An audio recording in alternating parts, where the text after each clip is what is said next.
Salena Zito joins me. Good morning, Salena. How are you? Oh, you're on mute, Salena. We did all that work and you're on mute. Oh, dear. Now, there you are. I hear you. You're good. Good morning. You look fabulous. Thank you for joining us on Skype. Salena, you brought up a name that I want people to know more about, David Urban. And David Urban is in your column on local politics. I want you to explain what the column is and why you went to David Urban, because I think he's one of the smartest people in American politics. Well, David Urban has been in Pennsylvania politics since about 1990. He's from Aliquippa, Western Pennsylvania, and he worked for Arlen Specter. For years, he was his chief of staff.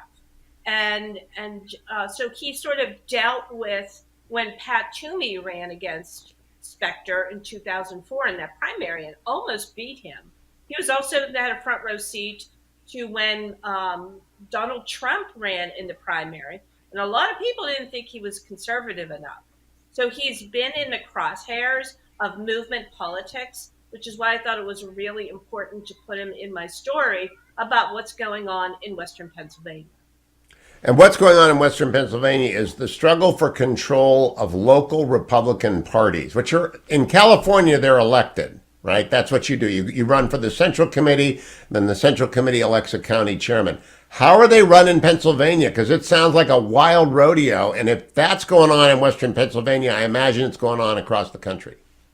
Yeah, so they are elected. However, y'all got to read the story. Go to selenazito.com. It's right there. They some of them changed the name of the party. I mean, some of them were overtaken by a third, like there's a third party, and then there's a fourth faction in the party. So you had all that turbulence in there, and what happens is the majority, the quote unquote establishment, normal Republicans who have done all the grunt work to get, in particular, Butler and Washington counties to flip from Democrat registered counties to Republican registered counties. And in Washington County, for the first time ever, they elected a Republican. Their row offices are now all Republican. So it's not as though they're not effective. They've changed the registration. They have brought new people into the party. They've gotten Republicans elected. Unfortunately, with these patriot groups, there's a lot of them that have a litmus test that begins with Donald Trump won 2020. And that's just not the case. Yeah, this is what I want people to understand. And selenazito.com is where you can go to read her. And I just tweeted out this most recent column as well. Selena writes for so many different features. I don't know which one this is in. The New York Post, the Washington Examiner, Pittsburgh Post Gazette. I don't know. Selena just writes. But I thought she does get down to the grassroots. And these sorts of upheavals, what Urban said, really resonated with me. The party's been this before. We did this in 1974. We did this in 1964. We're doing it right now. And the energy of the new people is great. But the disruption, if they don't know what they're doing, they'll drive the car. It's like the new driver, right? If you don't know how to drive a party, you go over the edge. That is the challenge that they have because they don't know all the things you need to do to have an effective party. You have to have a good mail-in ballot program. You have to have voter registration. You have to have a robust Lincoln Day dinner. In Washington County, they're going to have a wrestler at the Lincoln Day dinner. I mean, that's Ooh. just and that couple in St. Louis that got in trouble with the gun. That's who their speakers are. And I don't think that draws new people to the party. I think what that does is pushes people away.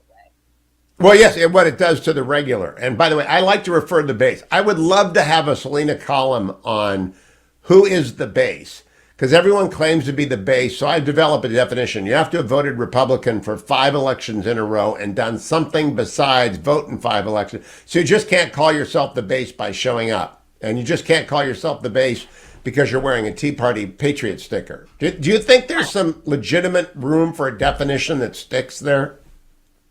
Um, Maybe. I really don't know. There's so much turmoil right there. Now, again, these parties tend to come back together. Look what happened with Toomey in 2010. He did win. he did. The Tea Party emerged, that energy from 2004 that was just granular. In 6 years, grew and placed him in office. What I think is interesting, the first gentleman that I talked to in the story said, oh, he was all about Pat Toomey, and he went to those internet meetup parties to go listen to other like-minded people. Now he says, I'd never vote for Toomey. And I'm like, he's a conservative. It is truly strange what's going on in the grassroots. You know what I would love, Salena? I don't know what your schedule is like today, but Monday at 9 a.m., I'm going to take the Grand Old Pod. If you're around, I'd love to talk to you about this because this is really inside baseball at the grassroots level. It's a great column. It's the kind of column that only Salena Zito writes. So you got to go to salenazito.com or go find my Twitter. Are you going to go back to Twitter, Salena? I don't know. Yeah, you don't need it, huh? No, you don't need it?